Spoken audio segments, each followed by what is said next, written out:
Chicos, antes que continuemos, hay 14 alumnos que están con la cámara apagada.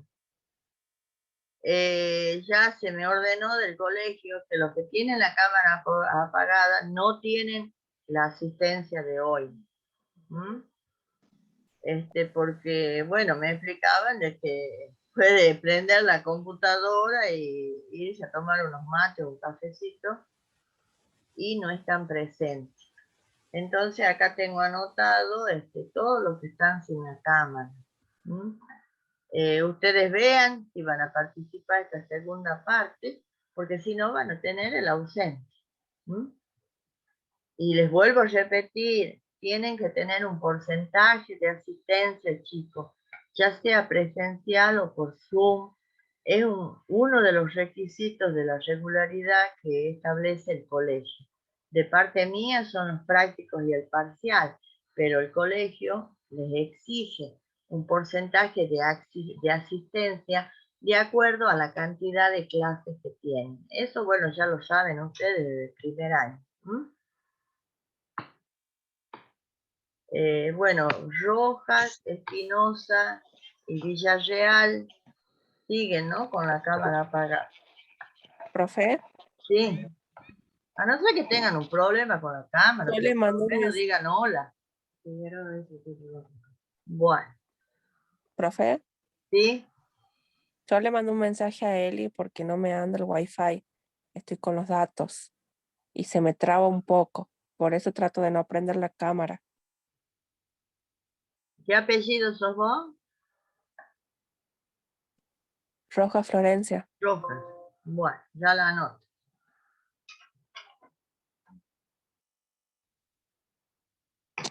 Eli me dijo que lo mismo me conecte.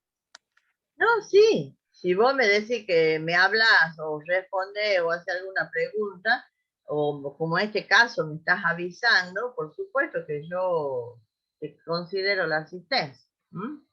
Bueno, chicos, habíamos quedado en pendientes máximas.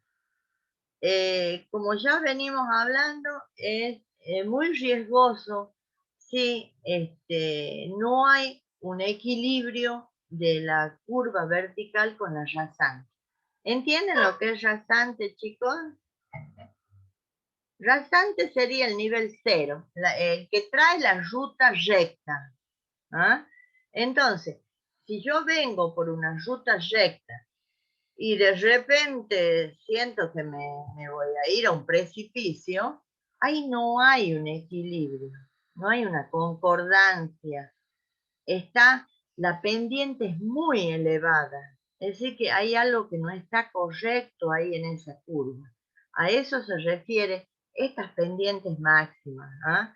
Además, acá también les habla cómo un vehículo chico va a sentir menos la pendiente que un vehículo pesado. ¿Ah? Y también cómo se va a dificultar el frenado de un vehículo pesado, ya sea camiones, ómnibus o camionetas cargadas con algún elemento en la parte de atrás con respecto a un auto común.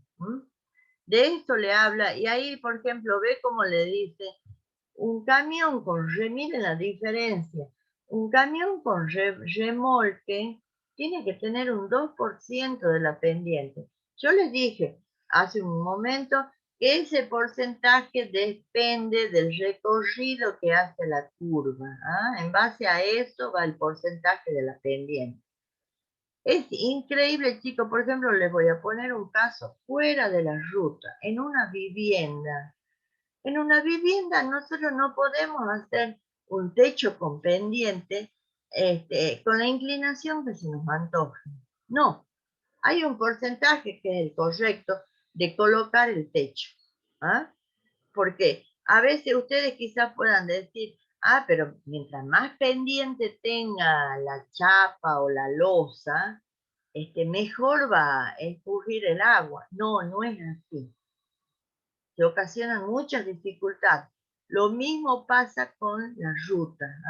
No es cualquier pendiente, es de acuerdo a la rasante es decir, al nivel cero que viene trayendo esa ruta, las inclemencias del tiempo y qué tipo de vehículo va a circular por esa ruta.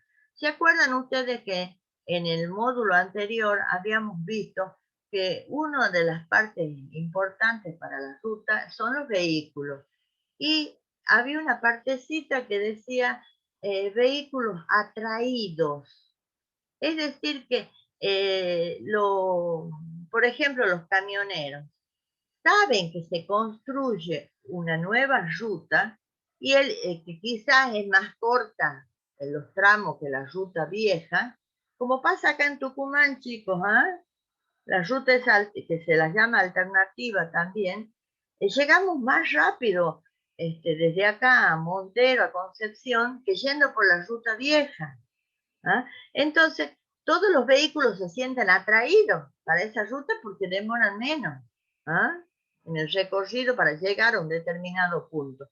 Esos son los vehículos atraídos, los que se enteran de que hay una nueva ruta, que está en mejor estado, que no atraviesa zonas urbanas como es esta de acá de Tucumán, que se llega en menor tiempo, van a elegir esa ruta. Entonces, acá, en este caso de las pendientes, miren cómo varía. Ustedes dirán, es un 3%, es mucho.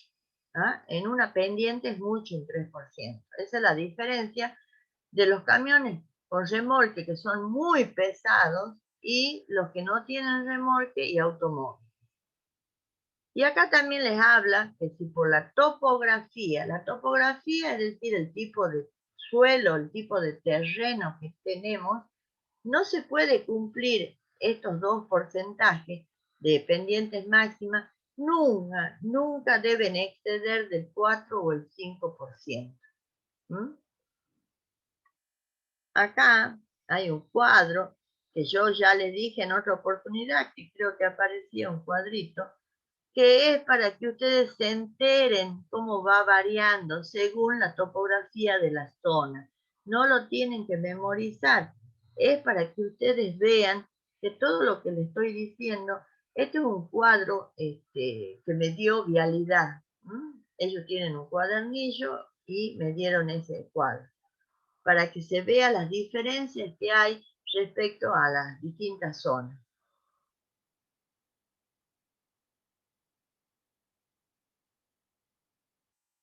Dice acá que en casos excepcionales se puede aumentar esa pendiente máxima tan solo un 1%.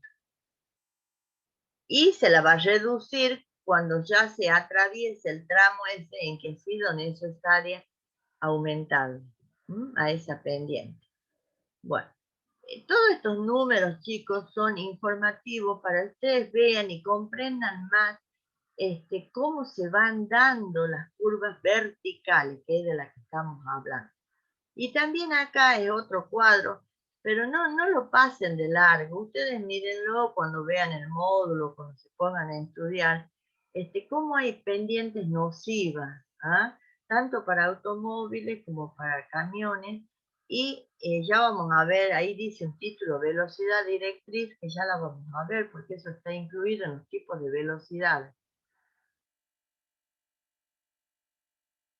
Acá otro, ve que hay muchos títulos, chicos, por eso les digo yo, lean conscientemente, capaz que se tengan que memorizar los títulos para saber el contenido que tiene el módulo pero no los conceptos.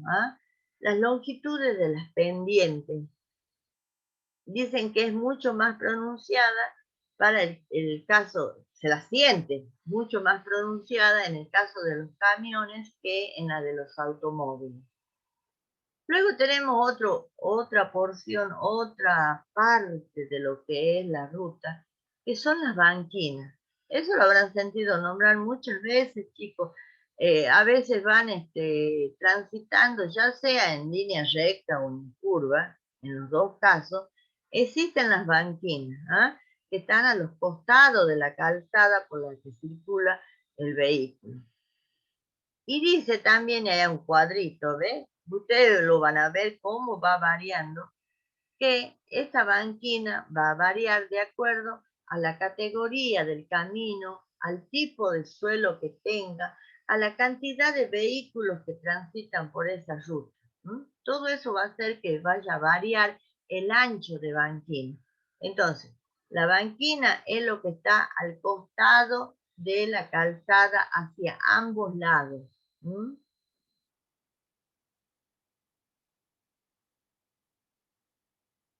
Esa banquina, por supuesto que también va a tener una pendiente.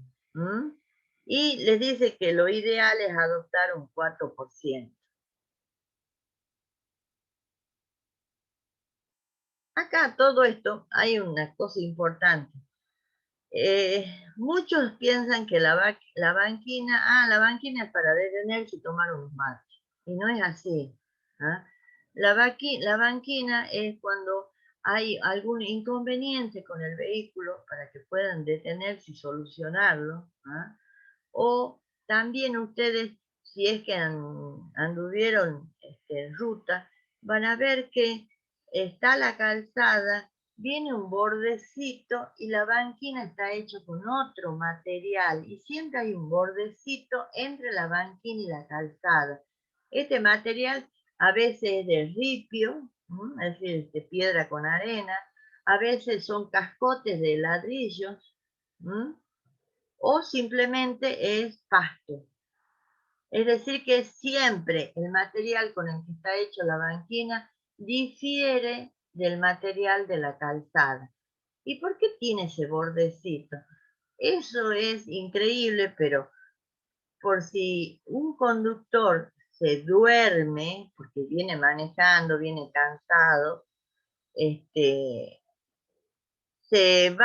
desvía, se sale de la calzada, ese bordecito hace que el vehículo haga un bote y seguro que se va a despertar y va a poder maniobrar. ¿Ah? Entonces, todo tiene su función. Ese borde de la banquina, y como les dije anteriormente, no es para eh, estacionarse porque sí, nada más, sino cuando hay algún inconveniente, ya sea vehicular o personal, porque hay veces que una persona no se siente bien por el viaje y bueno, va a estacionar hasta que se recupere, o un conductor que se viene durmiendo y no tiene nada próximo, ninguna zona urbana próxima donde pueda estacionarse, entonces va a estacionar ahí hasta que pueda recuperarse. Ese es el sentido que tiene la banquina, de colaboración para evitar futuros accidentes. Ustedes cuando lean todo esto van a ver, yo les digo en resumen, pero ustedes léanlo porque es muy interesante. Bueno, acá también les habla de cómo hay carreteras que son de doble mano y están separadas por un seto. El seto, chico, viene a ser como la platabanda, nada más que nosotros en las avenidas, acá en la del colegio, en la avenida Belgrano, tenemos una platabanda que divide. En la ruta, el seto generalmente tiene pasto, es decir, que divide las dos calzadas y es un tramo bastante grande.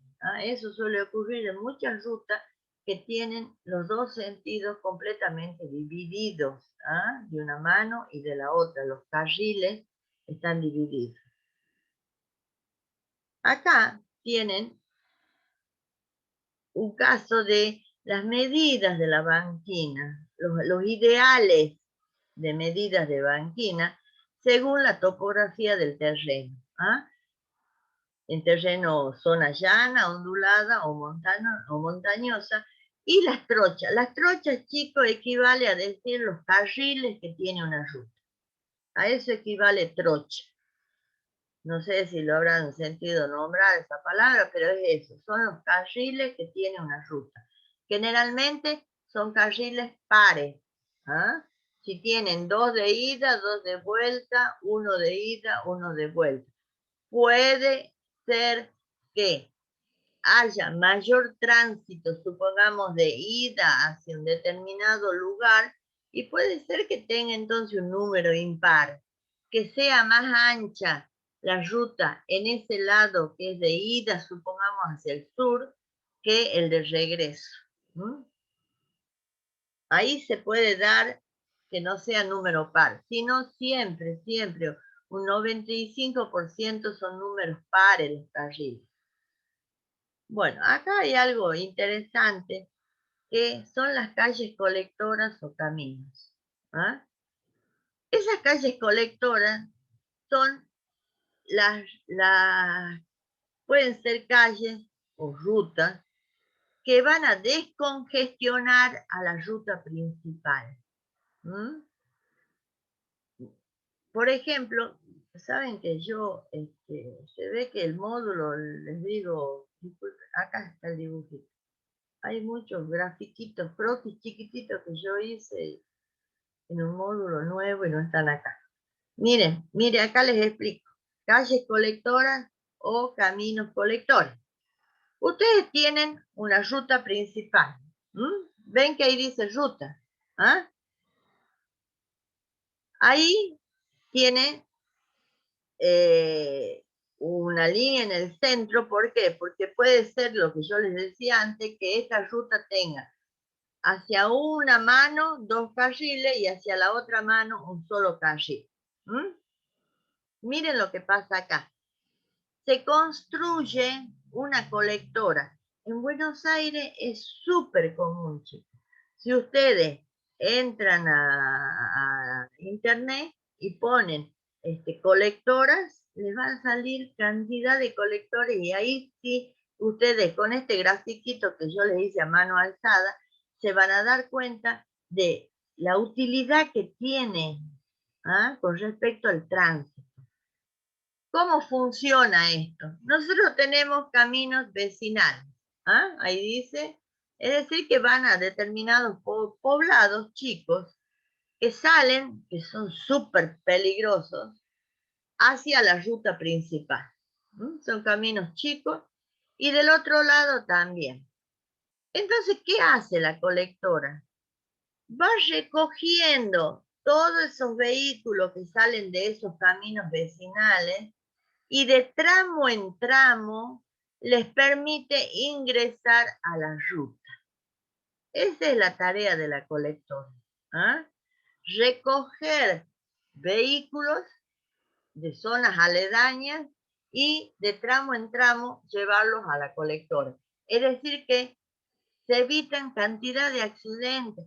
No, bueno, a mi familia nos pasó de noche de que salgan camiones cañeros a toda velocidad por caminos vecinales y no frenan en la ruta y vienen autos por la ruta principal y así suceden los accidentes. Entonces esa colectora trabaja de esta forma, recogiendo de esos caminos vecinales los vehículos para derivarlos por tramos a la ruta. Ya sea que tiene que ir hacia, supongamos, norte o hacia el sur. Todo eso les habla acá en la parte de donde está escrita. ¿Ve? Calle colectora, lo que les acabo de explicar. Y ese es el dibujito. Hay veces que yo les digo que hagan un croquis, un dibujo de calle colectora. Si ustedes, chicos, no se acuerdan el concepto y yo les pido calles o caminos colectores, ustedes me hacen este dibujo y para mí es suficiente, porque quiere decir que lo han entendido el tema, ¿me comprenden? Porque han sabido hacer el gráfico, cómo trabajan estas calles o caminos colectores.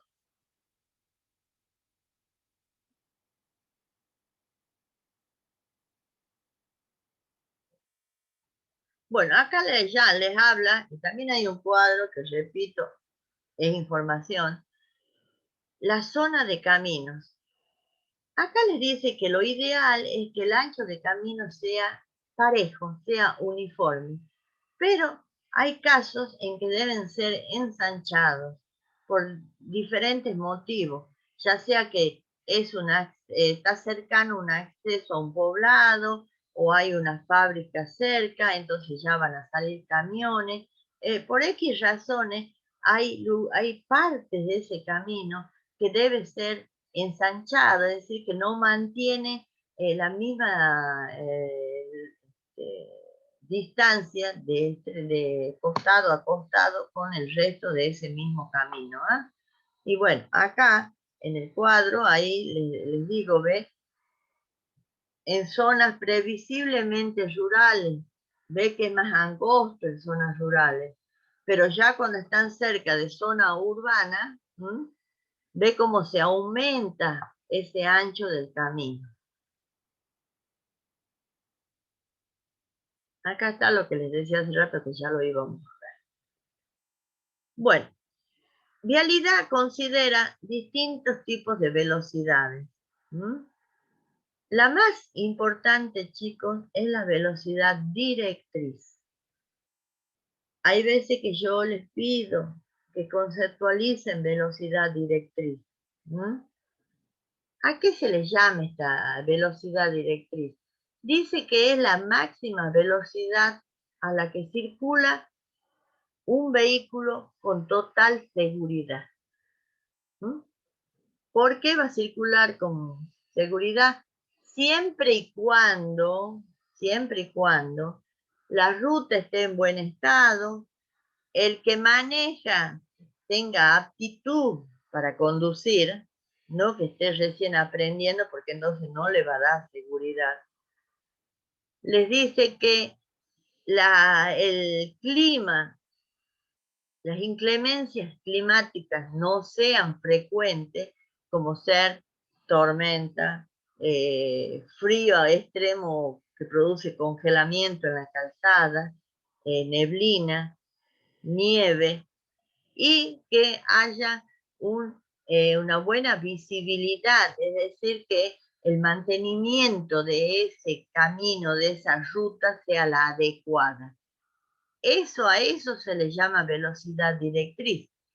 Seguridad en la máxima velocidad que transite un vehículo, siempre y cuando se den esas condiciones que son las que les planteo acá. Y acá también, dentro de eso, interviene la velocidad a la que debe ir el vehículo. No es que, pues, supongamos, hay buen clima, es un buen chofer, el estado está en buenas condiciones, el terreno una maravilla, la ruta bien conservada, pero resulta que maneja a 240 kilómetros por hora, no se va a dar la velocidad directriz, porque no va a haber seguridad debido a la velocidad en la que está transitando. Por eso es que acá les doy que es importante, como planimetrista, esa parte es importante, chicos, que la conozcan. En la zona montañosa, para la velocidad directriz de 30 a 80 kilómetros por hora, porque montaña significa curvas y curvas y curvas. En la zona ondulada ve que ya aumenta la velocidad permitida y en la zona llana aumenta de nuevo. Entonces, esa partecita que yo les doy como velocidad directriz es importante que la sepan, porque si ustedes van a un accidente en una ruta, lo primero que tienen que saber es a qué velocidad iban.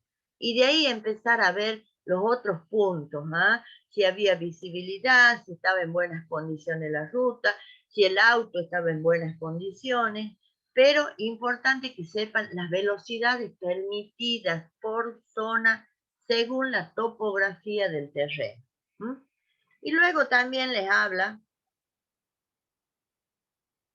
de los distintos tipos de velocidades a la que se puede controlar que circula un vehículo.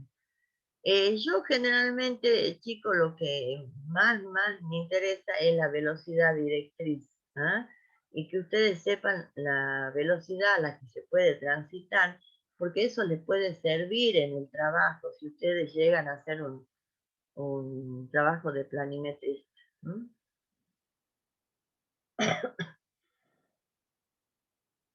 La capacidad de un camino, de una ruta, de una carretera. Acá les dice que es la eficiencia con la que presta el servicio esa ruta, y la demanda que tiene de tránsito, si hay una respuesta correcta, porque tal vez es una ruta muy, muy transcurrida, pero resulta que nunca le hacen un mantenimiento. Entonces su capacidad de servicio es muy baja, ¿ah? Porque la ocupa mucha gente, pero no se la mantiene en el estado que corresponde. Entonces, esa capacidad se refiere a cómo presta el servicio esa ruta, camino, carretera, inclusive una calle cualquiera. ¿Ah? Si nosotros vemos, por ejemplo, la calle San Martín en Tucumán, la Córdoba más todavía, la Córdoba que vive rota, ¿ah? Es, presta un gran servicio en lo que se refiere a las necesidades que tienen los, los, los vehículos de transitar por allí. Pero su capacidad de servicio no es tan buena, ¿ah? Porque siempre está poseada, la están arreglando. Por ejemplo, la avenida Las Américas, cuando recién la han repavimentado, la han ensanchado, todo, era una maravilla, pero no hay mantenimiento, chicos, y transitan mucho por la avenida Las Américas, desde que, sobre todo desde que está Lomas de Tafí. ¿Ah? Entonces, a eso se refiere la capacidad. Es una medida, dice, de eficiencia con la cual una calle o camino prestan un servicio a la demanda del tránsito. ¿Ah? ¿Entendido? Ubíquense nomás para poder definir eso en una calle de acá de la ciudad. Y lo mismo pasa con las rutas. Hay rutas que son muy transitadas y están muy poseadas, no tienen el mantenimiento adecuado.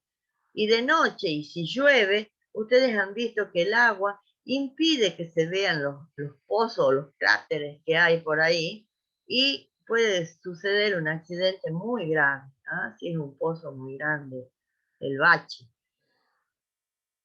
Y es el número máximo de vehículos que pueden pasar en la unidad de tiempo por un determinado punto, una trocha o calzada, en ambos sentidos o en uno solo, tanto del propio camino como del tránsito. Esa parte no, a mí lo que me interesa es qué es la capacidad. ¿Ah? Entonces, de prestar correctamente, con eficiencia el servicio, de que haya un buen mantenimiento, ¿ah? Del camino y sobre todo considerar el tipo de zona y el tipo de clima que tiene esa zona. Luego tiene nivel de servicio. Es una medida cualitativa, dice, de factores que influyen a la velocidad. ¿Esto a qué se refiere, chicos? A que el tiempo que yo voy a demorar en llegar a determinado lugar por X, por determinado camino, es el nivel de servicio. Si hay interrupciones en el tránsito, si se puede maniobrar correctamente, es decir, que si yo tengo que hacer un giro, ¿no es cierto?, la curva esté correctamente trazada para que me permita hacer ese giro bien, porque ustedes no sé si habrán notado que a veces, por ejemplo, vehículos, un camión o una camioneta grande o una traffic, a veces tiene que hacer muchas maniobras para girar. Si es que hay un auto estacionado cerca, tiene que hacer marcha atrás, volver y así, muchas maniobras. ¿Ah? Eso entra en el nivel de servicio.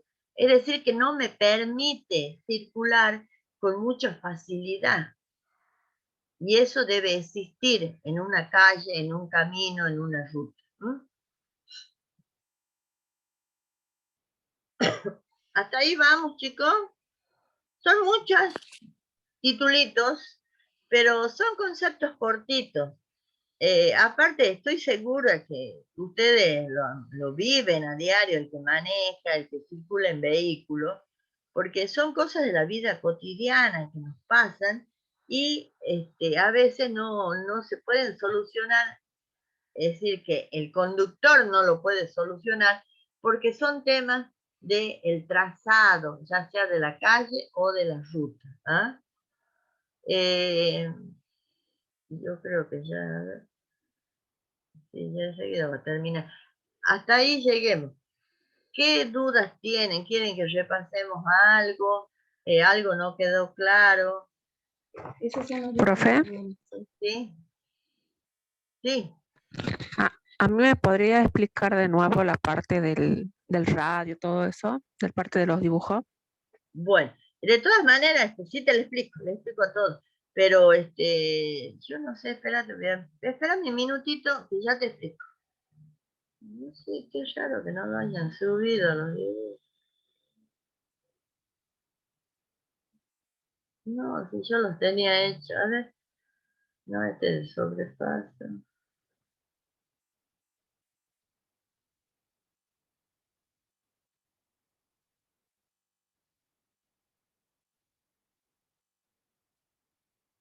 Ah, está bien hecho. Yo les voy a mandar de todas maneras al grupo, voy a hacer los croquisitos, les saco una foto y se los mando, ¿eh? Así como Bien, está profe. la calle colectora, así a mano alzada, así estaban los dibujitos, bueno. Y les voy a mandar también el cuadro sinóptico ese que les digo de las curvas, ¿ah? Bueno, todas las curvas parten de un círculo, ¿ah? Ustedes imagínense en un círculo, ese círculo tiene un centro. Del centro hacia el lado del círculo se llama radio. Y de extremo a extremo, es decir, trazamos los cuadrantes, si trazamos los cuadrantes en ese círculo, vamos a tener el diámetro. Siempre las curvas, estas, por eso se llaman curvas circulares. ¿Ah? Esas curvas circulares van a depender del tamaño de ese círculo, no siempre es el mismo. Depende de la topografía del terreno y de las necesidades de esa curva. ¿Ah? Puede haber curvas chicas, curvas cerradas, curvas abiertas. Todo va a depender de las necesidades. Ahí entra a jugar la topografía y los vehículos que van a circular por allí. Las curvas circulares horizontales se dividen en tres. ¿Ah? Simples. ¿Cuál es la simple? Es una porción del arco de ese círculo. ¿Ah? Un pedacito. No interesa qué medida tiene ese arco. Pero lo importante es que está cortado por dos tangentes. Las tangentes, chicos, son las que van desde el extremo del arco hacia el centro del círculo, formando como una V corta. ¿Ah? Esas son las tangentes. Y me demarcan todo el tramo que va a tener esa curva circular simple. Ahora la compuesta. La compuesta va a estar formada por dos o más curvas simples, pero con diferentes radios. Es decir, que se continúa una con la otra, no hay ningún tramo recto, intermedio, ni nada. Lo que sí va a haber es una curva de transición, cuando vaya a cambiar la curvatura. Por ejemplo, una va a tener la distancia al centro, al radio, supongamos que va a ser 100 metros. La otra que le sigue, la distancia al radio, venimos así, ya la otra se va a achicar, se va a ir más adentro, ¿ves? Así va formando la curva compuesta. Cuando nosotros cambiamos la distancia al centro del círculo, pero sin cortarla, sin poner ningún tramo recto, todo curva nada más. Ahí, ¿entendés esa partecita? Sí, profe. Y la de reversa, o curva y contracurva, es la que yo tengo. Chicos, el círculo acá, tengo esta curva. Y del otro lado se abre para el otro sentido, ¿ves? Ahí sería formando como una S. S es curva y contracurva. Uno va hacia un lado y la otra va hacia el otro lado. Se llaman de reversa. Esa no interesa, chicos, la distancia que tiene una con la otra con respecto al círculo. Pueden ser iguales o pueden ser diferentes. Esas son las más peligrosas, porque no tienen tramo recto. Directamente de una curva que mira, supongamos, hacia un lado, ahí nomás cambia y mira hacia el otro lado. Es decir, como si fueran dos círculos distintos, ¿no? Y una está abierta hacia el este y el otro está abierta hacia el oeste, ¿ves? Formando una S. Esa es la de reversa. Ahora, las verticales. Nosotros en las horizontales lo tenemos al círculo en superficie, así plano, ¿no es cierto? Lo tenemos apoyado al círculo y ahí hacemos las curvas horizontales. En cambio, en las verticales, el círculo está parado. ¿Ah? Y en base a ese círculo, hacemos las curvas ascendentes y descendentes. Es decir, que se llaman cóncavas y convexas. Y esas son las que tienen que cumplir una serie de requisitos, esos 4 requisitos que les nombré.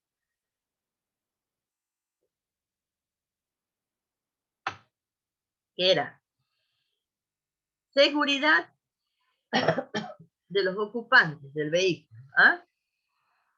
No interesa si no los dicen en el mismo orden que está ahí. A mí me interesa que lo sepan, porque el planimetrista debe saber eso.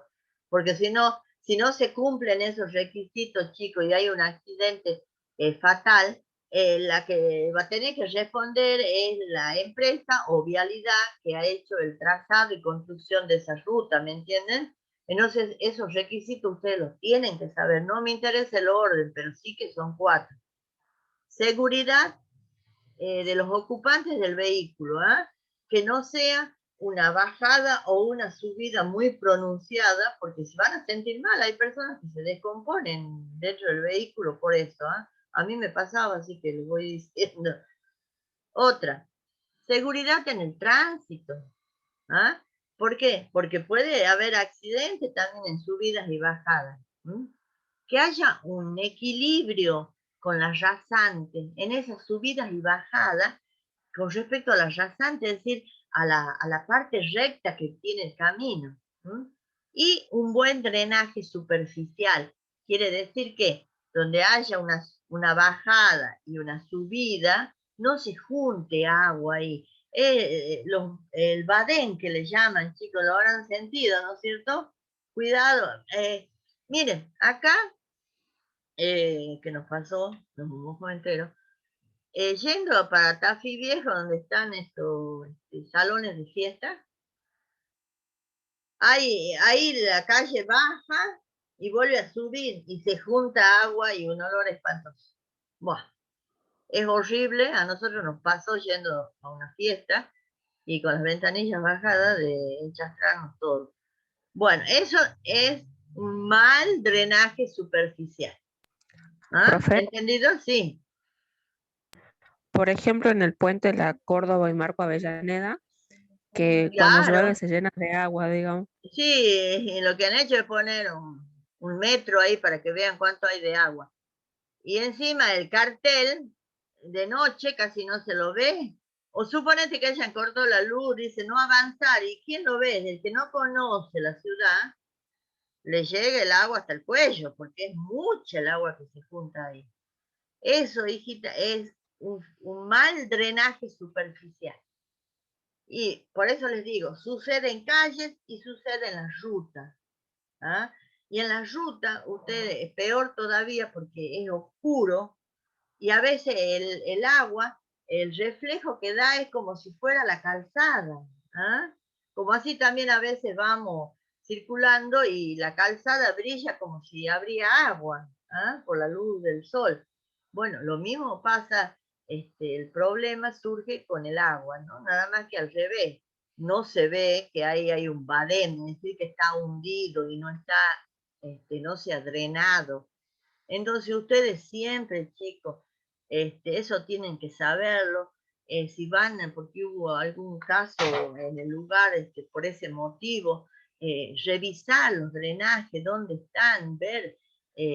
Por supuesto tienen que averiguar quién construyó, si fue vialidad, si fue una empresa privada.